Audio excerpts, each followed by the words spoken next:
जय हिंद।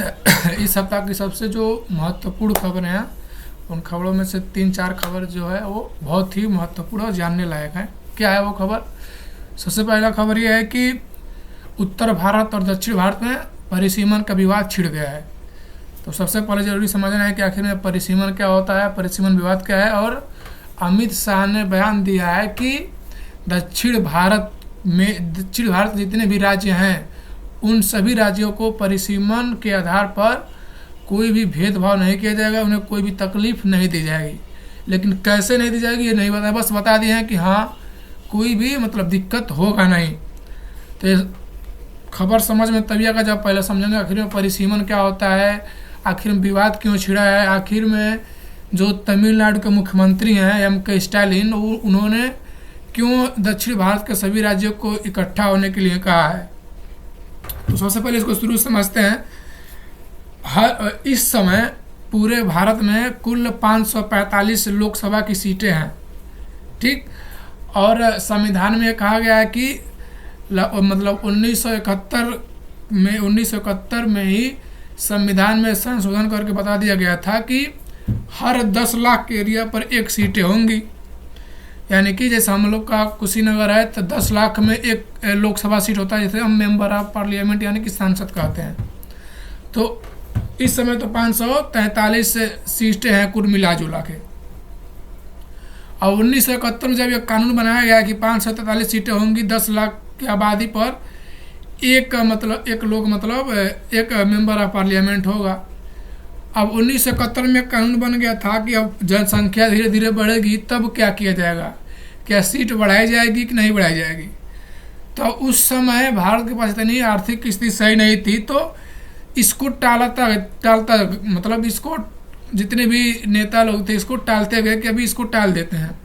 तो 1971 में टाल दिया गया 26 साल के लिए, 1900 फिर से जब 26 साल के लिए टाल दिया गया, फिर से अटल बिहारी वाजपेयी की सरकार आई, उन्होंने भी 26 साल के लिए टाल दिया।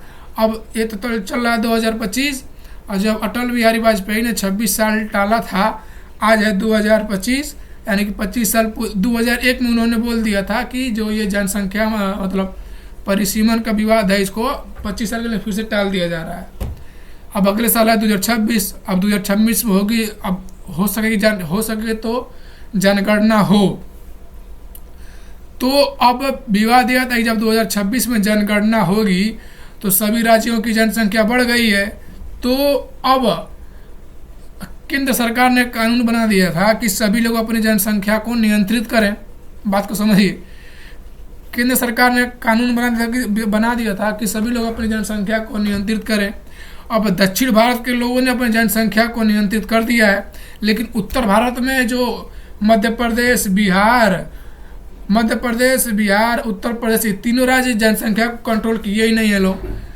अब मेन मुद्दा ये है कि पहले जैसे उत्तर प्रदेश में पहले थी 80 सीटें, इस समय बिहार में उत्तर प्रदेश में 80 सीटें हैं, बिहार में 40 और पश्चिम बंगाल में 42 सीटें हैं, राजस्थान में 25 सीटें हैं इस समय पर। लेकिन अब जब 2026 में जनगणना होगा तो जनसंख्या तो बढ़ जाएगी। अब बात ये आ रहा है कि जब संविधान में लिखा कह दिया गया कि 10 लाख पर एक सीटें होंगी, तो 2026 में जब जनसंख्या बढ़ेगी, यानी कि जब जनसंख्या बढ़ जाएगी, यानी कि जिसकी जनसंख्या ज़्यादा होगी उस राज्य में उतनी ज़्यादा सीटें होंगी। अब जबकि केंद्र सरकार ने कानून बना दिया कि जो जनसंख्या नियंत्रित करेगा वो बढ़िया है उसके लिए, और जबकि दक्षिण भारत ने जनसंख्या को कंट्रोल कर लिया, यानी कि उधर सीटें कम हो जाएंगी, इधर सीटें बढ़ जाएंगी। तब वही दक्षिण भारत के राज्यों ने कि जताया कि हमारे साथ धोखा हो गया, तो वही विरोध कर रहे हैं लोग कि ऐसा नहीं हो, ऐसा बिल्कुल नहीं होना चाहिए। जनसंख्या के आधार पर सीटों का बंटवारा नहीं होना चाहिए, राज्य के आधार पर अनुपातिक पद्धति में बंटवारा होना चाहिए। यानी कि जितना अगर उत्तर प्रदेश में 10 सीट बढ़ रहा है तो उतना ही सीट तमिलनाडु में भी, उतना ही सीट दक्षिण भारत के सभी राज्यों में भी बढ़ना चाहिए। अब ये कैसे होगा, क्या होगा? अब अमित शाह ने बयान दिया है कि इसे दक्षिण भारत को कोई नुकसान होगा नहीं। क्यों इसे नहीं होगा? अब उत्तर प्रदेश की मान लीजिए पहले इस समय से उत्तर प्रदेश में कुल 80 लोकसभा की सीटें हैं, इसलिए सभी नेता चाहते हैं सब उत्तर प्रदेश में हमारी सरकार बन जाए।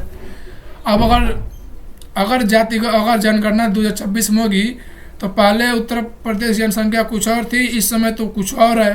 अगर 2026 में जनगणना हुआ तो ऐसा आंकड़ों में बताया जा रहा है कि उत्तर प्रदेश में 80 सीट से 143 सीट हो जाएगा बढ़ के, इतना जनसंख्या बढ़ गया है। बिहार में 40 से 79 सीट हो जाएगा, बंगाल में 42 से 60 सीट हो जाएगा, राजस्थान में 25 से 50 सीट हो जाएगा। जनसंख्या बढ़ेगी तो यानी कि पहले 10 लाख पर एक लोग थे, तो अब जनसंख्या बढ़ेगी तो ज़्यादा लोग बिल्कुल होंगे, अब सीट भी बढ़ेगी। अब आपने कह दिया कि जिसकी जो जनसंख्या नियंत्रण करेगा वो अच्छा है, दक्षिण भारत के लोगों ने जनसंख्या नियंत्रित कर लिया है, तो यह विवाद छिड़ गया। आखिर में किससे मतलब किस तरह से इस मामले को सुलझाया जाए, यही एक मामला है। ये होता है परिसीमन का विवाद, यानी कि 10 लाख पर एक लोकसभा की सीटें। यह परिसीमन विवाद छिड़ गया है और तमिलनाडु की राजधानी चेन्नई है और तमिलनाडु के जो मुख्यमंत्री एम के स्टालिन है, उन्होंने इस पर निराशा जताई है कि ये शामिलों के साथ गड़बड़ हो रहा है। और वास्तव में गड़बड़ है, अनुपातिक पद्धति में ही सीटों का बंटवारा होना चाहिए। मतलब जो राज्य खूब जनसंख्या बढ़ा लेगा उसको लोकसभा की सीट ज़्यादा मिल जाएगी। सभी पार्टियां चाहेंगी कि हम उसी राज्य में हमारी सरकार बने। अब उत्तर प्रदेश में इतना नेता क्यों होते हैं सब? क्योंकि उत्तर प्रदेश में सीटों की संख्या बहुत ज़्यादा है, 80 सीट। अगर उत्तर प्रदेश, बिहार और राजस्थान में कोई सरकार जीत जाती है तो उसका बहुमत तो वैसे ही हो जाता है। इसीलिए तो सबसे ज़्यादा उत्तर प्रदेश से ही लोग लड़ना चाहते हैं। आएंगे कहीं और से लड़ेंगे उत्तर प्रदेश से, क्योंकि उत्तर प्रदेश में लोकसभा की सीटें ज़्यादा हैं। और दक्षिण भारत ने जनसंख्या नियंत्रण कर लिया, उत्तर भारत में एकदम धक्का जनसंख्या बढ़ रहा है, तो यही विवाद छिड़ गया है।